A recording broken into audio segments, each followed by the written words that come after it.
Evidence is at the heart of science.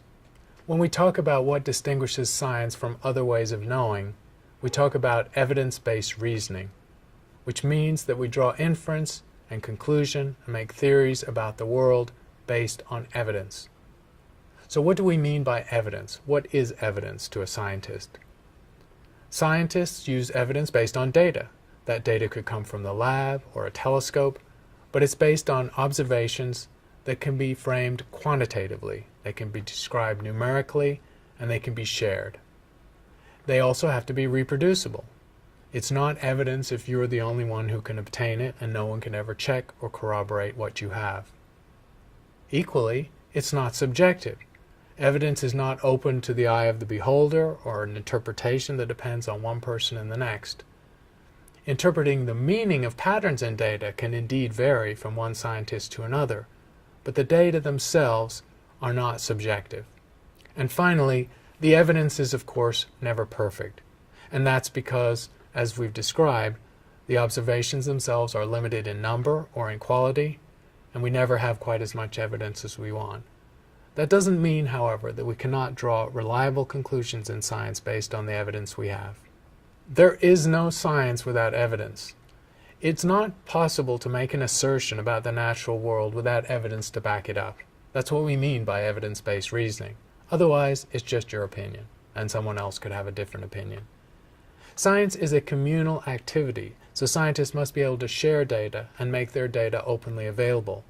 This is a big issue in modern science because increasingly large amounts of data are sitting in private domains or behind firewalls or not accessible to other scientists. And it is hard for scientists to come to a consensus, especially on an important societal issue, without the data being shared. Science is driven by data. And given that, there are three tiers of progress in science. The first is gathering more data for a particular scientific experiment. If I'm observing, for example, a faint galaxy with a large telescope, there are a limited number of photons I can gather in a reasonable amount of time, which limits what I can say about the galaxy's size, shape, or color. So I want more and more data. I will ask for more nights on that telescope, or seek a larger telescope to get more data to improve my knowledge of the galaxy, and so on in different areas of science. The second level of improvement or progress involves repeating the experiment. To be more sure of my outcome for this particular faint galaxy, I might go to a different telescope or use a different detector. If this galaxy was at the edge of detection, I'd want to confirm it, probably with another observation, at the very least with the same telescope and detector a year later, but maybe even better with a different telescope or a bigger telescope. The third level of progress involves corroboration by another scientist. And in the end, almost all scientific progress relies on this level of corroboration, where the experiment is repeated by someone else using an entirely different apparatus or equipment. A historical example can help us see the limitations of data and how they play into our sense of progress in science. This series of graphics shows drawings made of Saturn by different people in the first 50 years after the telescope was invented, from the 17th century. Each of these little drawings was made by a different scientist or observer using a different telescope.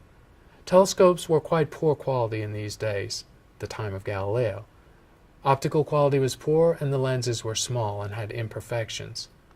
We can see Saturn looks quite different in each of these graphics. In some, it doesn't appear to have rings at all, or moons. In others, it appears to have handles. In some, it appears to have rings of different orientations. They're so different. How can we look at these images, these observations, and say which is correct and which is wrong? The point is, at the state of the art, at the cutting edge of technology and observation, we cannot be sure. It's only through improvements in the observations that we become sure what Saturn actually looks like.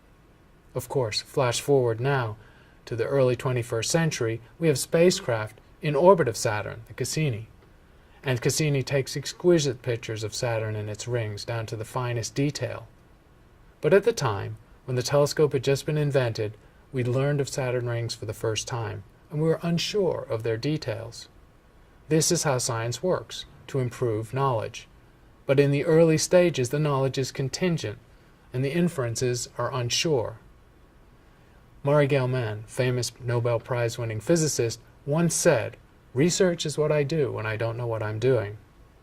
Now that might sound like a joke, or he's not being serious, but what he's talking about is a profound aspect of science.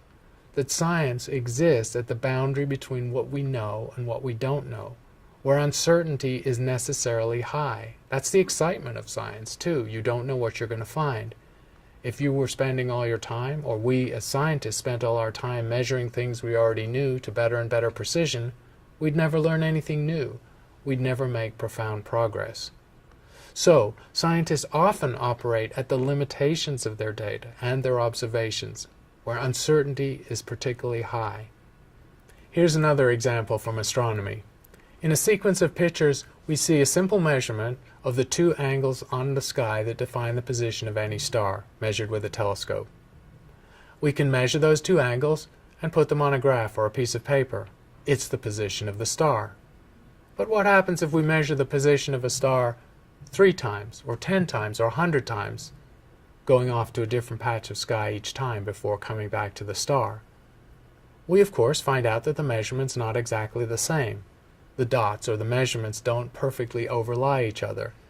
And that's because there's uncertainty in our measurement of the position of the star. Some of that uncertainty comes from the telescope itself, its drives, its motors, its alignment.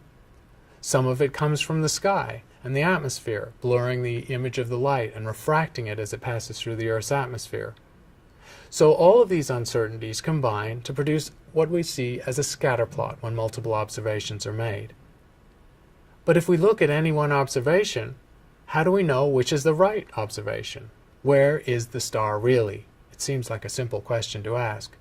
If we'd only made that one measurement, the first one, all we could say is the star is here. Having more information, more measurements in this case, ironically makes us less secure, less certain. But it gives us a better understanding of the errors involved in the observation. The scatter plot, produced in the graph with many observations, clearly has a central locus, or a mean position. The mean of the x and the y is the best measurement of the position of the star, our best estimate based on multiple measurements. The scatter, or dispersion, of those dots represents the error, or the uncertainty. This is at the core of how science works. And in theories developed by Carl Friedrich Gauss in the 17th century, we assume, if there's nothing but random uncertainty associated with our errors in the apparatus, that this is defined by what's called a Gaussian distribution. You may know it as the bell curve. In many observations in science, this is what goes on. But notice that we only were able to measure the best position and its uncertainty by having multiple observations, which told us something about the uncertainty in the measurement itself. This is essentially how all science, from high-energy physics to astrophysics, works. In astronomy, in terms of evidence, we have 3 completely distinct regimes. When we're talking about physical evidence or direct evidence, it's really quite local. Remember, we have only stood on one other body in space, and that's the Moon, 250,000 miles away. And with the Apollo missions, we brought back a few hundred kilograms of rocks that are now sitting in the Kennedy Space Center. So we can inspect the Moon material in the same way we could a rock on the Earth's surface, and be very sure about the conclusions we draw from it. This is direct evidence, but it only applies for this one astronomical object. We have visited with our spacecraft a slightly larger set of objects, including moons of the outer solar system. We've landed, for example, on Titan. And we've reconnoitered with a comet and an asteroid. This is fairly direct information, but except in the case of a comet, we haven't brought back samples from these objects. So our information is getting less direct.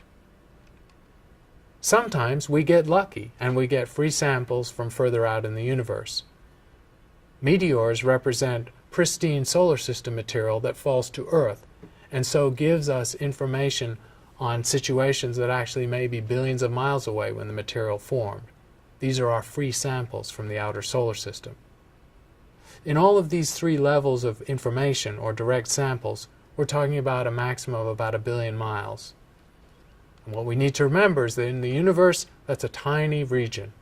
We live in a universe 46 billion light years in any direction away from the Earth in size. And for 99.999 and many nines after % of that volume of space, our information is indirect and comes in the form of electromagnetic radiation. So in astronomy in general, we are usually dealing with remote sensing, not direct samples, and we are dealing with inference based on electromagnetic radiation. And that's true of most of the regimes we'll be visiting in this course. Science is based on evidence. In astronomy, that means data or observations made with a telescope. And progress involves evidence-based reasoning. In other words, we do not make assertions in science without evidence to back them up. What is the nature of this evidence? This evidence has to be reproducible. It has to be reproducible by another scientist who wants to test your experiment or repeat your observation. And that, in fact, is the gold standard in science, to repeat the observation. Since all the data and the evidence has limitations, we want more data. And that's why science is a data-hungry enterprise. We always need better and better and more evidence.